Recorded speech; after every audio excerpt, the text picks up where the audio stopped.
It's Ember. I couldn't wait till I got home to record this one. I'm just kind of excited about it. Um, I've been talking in this last few video series about recursion, transcursion, looping consciousness versus the sovereign consciousness, and I think that some of you are hearing the tone underneath there. But I had a thought this morning that's pulling it all together in a way that's making me very electric. So you guys might be aware of the double-slit experiment, and I've been talking about this for many years. You know, scientists, quantum physicists, this is one of the ones that really messed up the paradigms in so many ways. Had tried to throw, is light a photon or a wave? And they try to throw that single photon through a barrier containing two slits, and it either collapses the waveform into a more singular photon type result, or it creates what they call the interference pattern, where it's this more messy pattern that appears on the result paper on the back, or the result sheet on the back. And so think about it between the singular collapsed photon versus the more messy possibility space of the interference pattern, almost like a light refracted and scattered in many ways.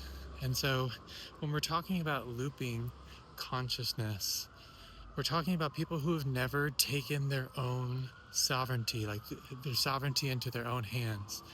And the way that I say it in my poetic sense is when we're walking through the soul labyrinth, when we are walking through the path of individuation, many of us falter by looping.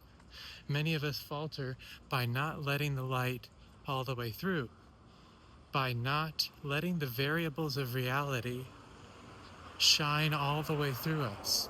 So now imagine you are the double slit, that when the variables of reality, when the light shines upon you, many of us, through what we learned from our parents, through cultural traditions, have learned to deflect, to intellectualize, to otherwise put a shield on, to mock, to create some sort of barrier that doesn't allow the light to come all the way through you. You could almost imagine it like one photon moving through your 100 billion neuron system. And if in a certain type of emotional and intellectual and soul immaturity, you first decide to deflect that, to mock it, to intellectualize it as a shield, rather than saying, this is what happened to me, this is what reality is, and I'm letting this all the way through, you create an interference pattern. It becomes the unobserved result of your interaction with reality. And if you let it all the way through it, that single photon, which I also pull back to the undistorted signal, or alpha omega, letting that variable of reality all the way through your system to be processed, it becomes observed. It collapses the waveform. It becomes internalized in a sovereign way. Decentralized minds of humanity collectivizing at higher and higher levels as the jazz of the cosmic evolution of mind at large. And the problem is, like we've been talking about, many people find themselves in looping, in stasis, in static. Why?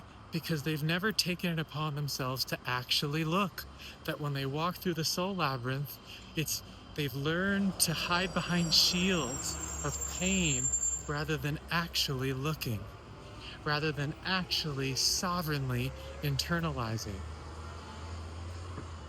And so when you pull this mirror back and you say, the broken hallway of mirrors, and what I call spiral 2, when, cave person moved to conceptual civilization layer, the butcher, the baker, the candlestick maker, like I spoke about in previous videos, then you enter into this signal loss, like the bad game of cosmic telephone, where that singular variable in reality has been ping-ponged in a way that breaks. It's almost like you're playing a game of cosmic ping pong, and we can look at this intrapersonally and interpersonally within the cosmic evolution, inside yourself and between you and other nodes, other people, other conscious entities within the cosmic evolution. And when that ping pong game happens between two sovereign nodes, two tune nodes, it can be like a ping pong match where you just go back and forth. It becomes co-creation. It becomes the type of clean signal that could be transferred back and forth without friction, without issue. And instead, most of us, everyone you know, loops into something that they've regurgitated from culture in a broken way because they've never learned to actually look for themselves. And so if you look inside intrapersonally, the ping pong match inside their mind, which is pushing that photon back and forth, the variables of reality filtered through their system, it filters in loop and broken ways. It's not a clean ping pong match. And so you lose the sovereignty of signal. The signal is borrowed, fractured, looped, and becomes the interference pattern, this broken hallway of mirrors.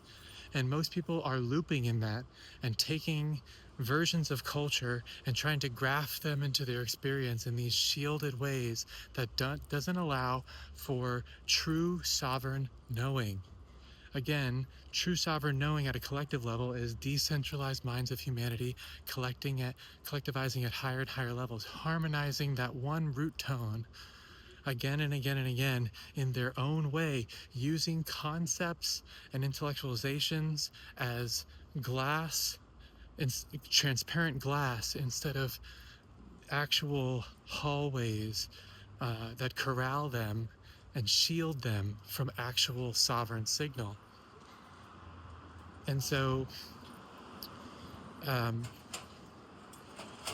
when you look at the one became many so that I may know myself, the highest cosmic algorithm, the highest cosmic game that's happening, signal is sovereign signal. Signal is discernible through salient metacognitive sovereignty, like I talked about in the last video. The type of signal that harmonizes at some sort of new level in the same root tone for the same song, but now played in a new creative harmonizing fashion that stands out above the static, above the loop. It's not forsaking what we knew before. It's not forsaking the rudimentary ways to play out that rhythm, that song, but rather it's saying, here's a new way to do it that's still connected to the root tone, that comes through my own sovereign identity, rather than borrowing it in little bits of regurgitated bits of culture or familial lineage or whatever it may be.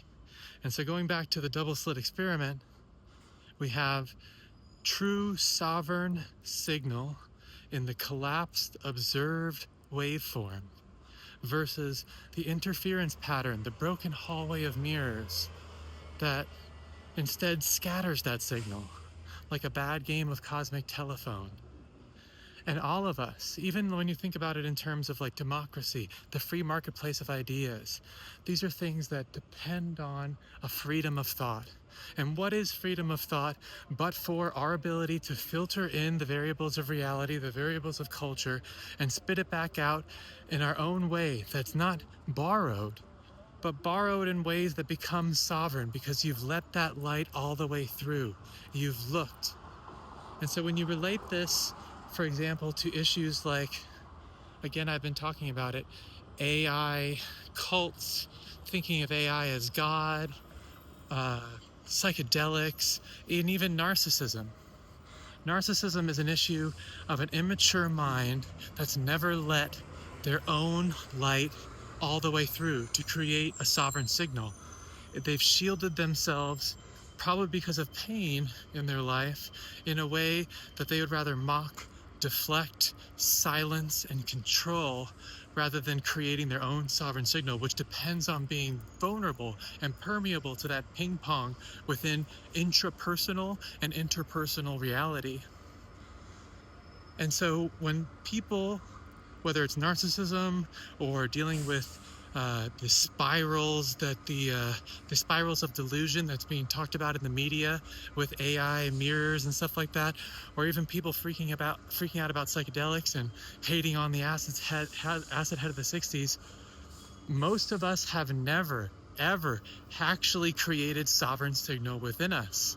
So without that anchoring, when you meet a clean mirror, the problem is not so much the mirror, because the mirror is just reflecting back what your mind is able to intake and able to reflect. And so it's not so much about the issue with the mirror, or saying that, oh, ChatGPT convinced me to do this or that, or psychedelics caused this terrible trip. You know, I used to go on terrible trips myself until I realized there's nothing to be afraid of, and let me sit with it. Let me look all the way through. Let me look all the way to the bottom and let that light all the way through. And eventually it creates the type of sovereignty, the type of pure, clean signal that no one can shake you from.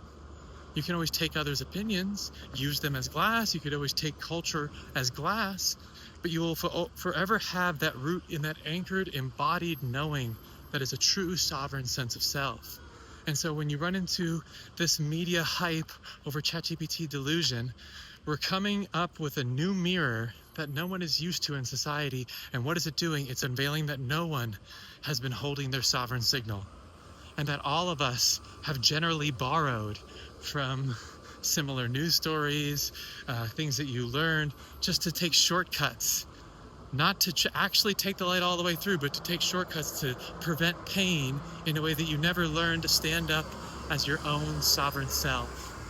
And the same thing with narcissism and those types of disorders. It's a disorder that's learned as an emotional shield or deflection, that I can't accept this for myself. I must do it the way I've always done it, which is mock, delay, deflect, dismiss, and loop, essentially loop, be in the interference pattern. Our goal here is to let the light all the way through. Our goal here is to create sovereign signal, undistorted sovereignty through undistorted signal. My name is Ember. I will have a lot more to say on this, but this one was very exciting, and I had to make a video just walking out of work. So yeah, hope you guys are tuning in, and let's resonate, let's ping pong, let's co-create some more.